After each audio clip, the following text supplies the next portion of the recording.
U-Bahn-Züge sind langweilig. Papier ist the next level shit. Es ist Montagmorgen, wir haben noch nichts gebufft, nur dass ihr Bescheid wisst. Genau. Wir sind stocknüchtern. What up, ich bin Below und wir sind heute hier in Kreuzberg. Hier ist eine alte, legendäre Straßenbahn- und Bushalle, ein Oldschool-Depot. Und ich habe heute die Ehre, hier heute für Below Will's Wissen den Street-Art-Künstler Nomad zu treffen. Einfach mal rein in die heiligen Hallen. Oh, ich sehe, du hast Farbe an den Händen. Ja, easy. Ja, den hier. Ja, das ist der Legendary Nomad One. Ja, und wir haben heute die Ehre, hier für euch, für Enter Berlin, hier in seinem neuen Atelier zu sehen. Wenn wir zu einem anderen Punkt gekommen wären, hätten wir natürlich hier im Background noch viel mehr Bildmaterial gesehen. Nur mittlerweile hängen die ganzen Sachen in der Radgalerie in Berlin-Mitte. Da werden wir nachher mal kurz vorbeischauen. Natürlich für euch bin ich mir nicht zu schade, selber mal den Pinsel in die Hand zu nehmen und einfach mal ein bisschen hier zu schwingen. Na, da werden wir mir schön einsauen, ne? Wir müssen gucken, dass wir clean bleiben, Alter. Das ist die Herausforderung. Logisch. Sauber bleiben, weißt du? Sauber bleiben. Wie im richtigen Leben auch. Ja, und sich gerade machen. Ich habe angefangen mit 16 irgendwie Graffiti zu malen und komme aus der Szene, was viele nicht wussten, als dieser ganze Street Art Scheiß dann auf einmal so public und eine große Leinwand wurde. So. Ich wollte halt auch mal was anderes machen, was die Leute anspricht. Und viele haben halt das missverstanden, dachten, das hat irgendwas mit Sellout oder Kommerzialisierung oder sonst was zu tun. Ehrlich gesagt, so, ich bin kein Millionär, ich muss jeden Monat gucken, irgendwie, wie ich meine scheiß Miete zusammenkriege. Ich war mein Leben lang arm. Cash braucht man, um seine Visionen irgendwie umzusetzen, aber es geht nicht primär darum, einfach nur Geld zu verdienen, so, das ist wack. Es hilft natürlich irgendwie, wenn du ein paar Promis hast, die deine Scheiße geil finden. Ich habe mit den fucking Movie-Stars gelebt, so. Ich habe irgendwie bei Ashton und Demi gelebt, für Selma Hayek für ihre Hochzeit, ihr Hochzeitsgeschenk gemalt. Ich habe im Haus von Dennis Hopper gelebt. Ich habe halt richtig auf einmal gemerkt, ich krieg total easy Jobs rein. So. Interessanter Lifestyle, auch mal ganz anderer Flavor als hier. Ja, So. klar, ich meine, ich bin... keine Ahnung, Alter. Ich gucke mir alles an, ich komme mit allen Leuten klar. Du musst keinen Respekt haben vor Leuten, weil sie berühmt sind. Du musst Respekt haben vor Leuten, weil sie irgendwie was Cooles gemacht haben oder weil sie coole Menschen sind. Schön gesagt.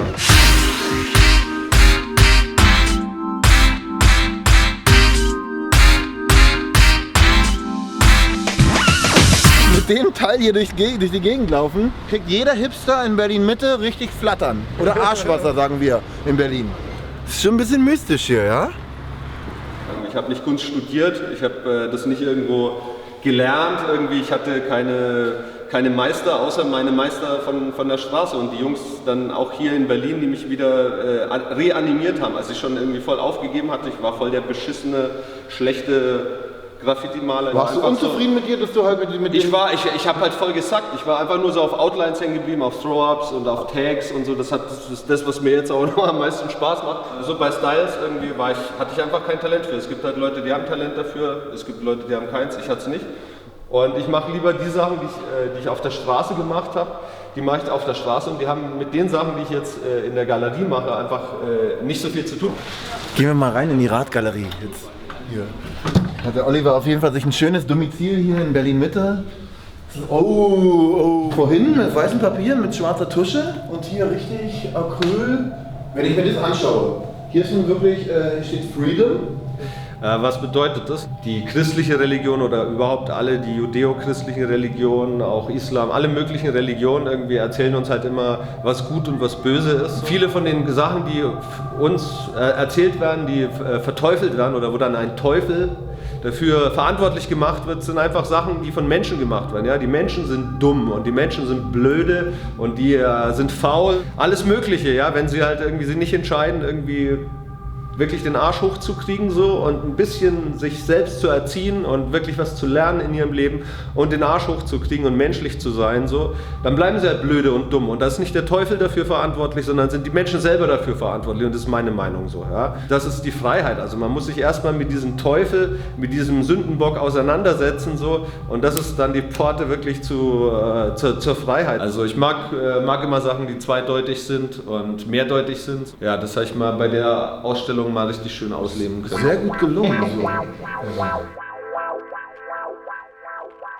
So. Es ist scheißegal, was du für eine Technik benutzt. Die Technik an sich irgendwie, die ist egal.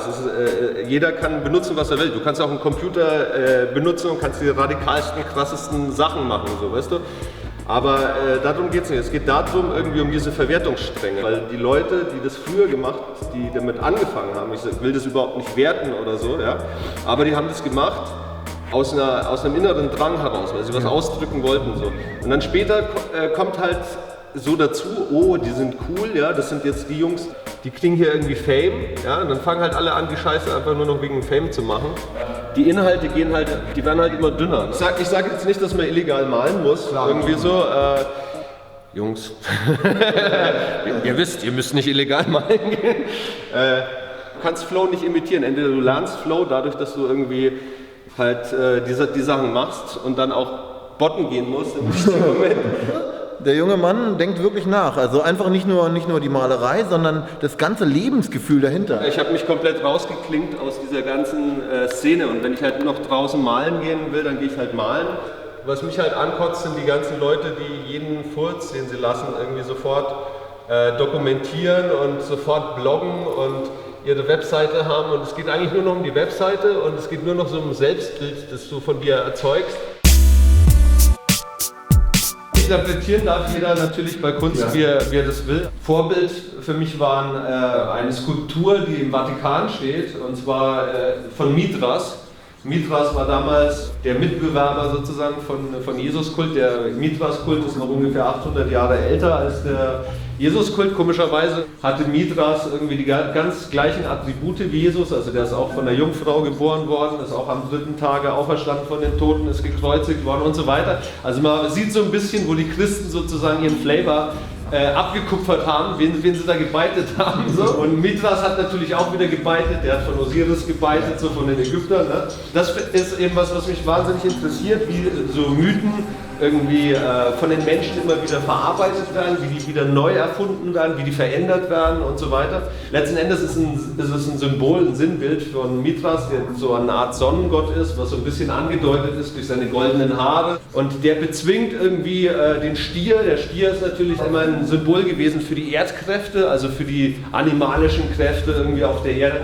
Und die Weisheit kommt sozusagen dadurch, dass du irgendwie deine animalischen Kräfte unterwirfst und die sozusagen nutzt, diese Kräfte, anstatt dich von ihnen einfach nur beherrschen zu lassen. Ich fühle deine Energie. Aber da gibt es doch bestimmt ein paar Japaner, die jetzt für so ein schönes Bild hier mal guten Taui überweisen würden. Bestimmt. Und das ja, hast du irgendwelche Adressen? Gib her, Alter. Meldet euch. Den könnte ich gerade richtig brauchen, den Taui, Alter. Yeah. For everybody watching Enter Berlin, just holler. I forward your information to the artist himself and then you can find a deal. Why not?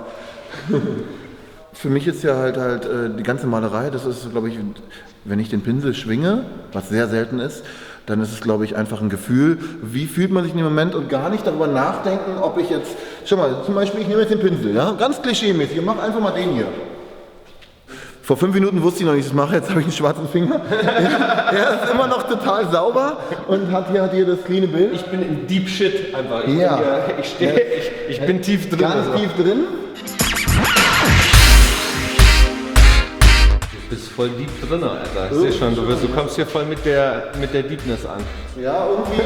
Ich bin so voll superficial, grafisch an der Oberfläche und du kommst hier voll mit der deepen Künstlerseite. Ich habe nicht richtig nachgedacht. Ich wollte einfach nur nicht neben dir gar nichts machen.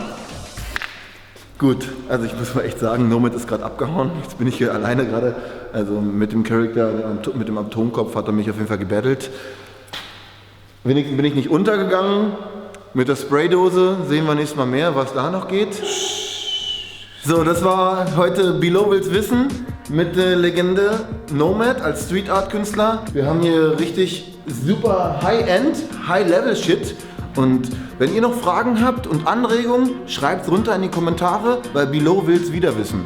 Also wir sehen uns wieder und wir checken wieder los. Also Dankeschön, Nomad. Maximum Respekt. Ja, so in unserer alten Beatbox-Manier. Genau. Checkt es ab und abonniert den Kanal auf Enter Berlin. Dann können wir bald wieder weitermachen. One Love.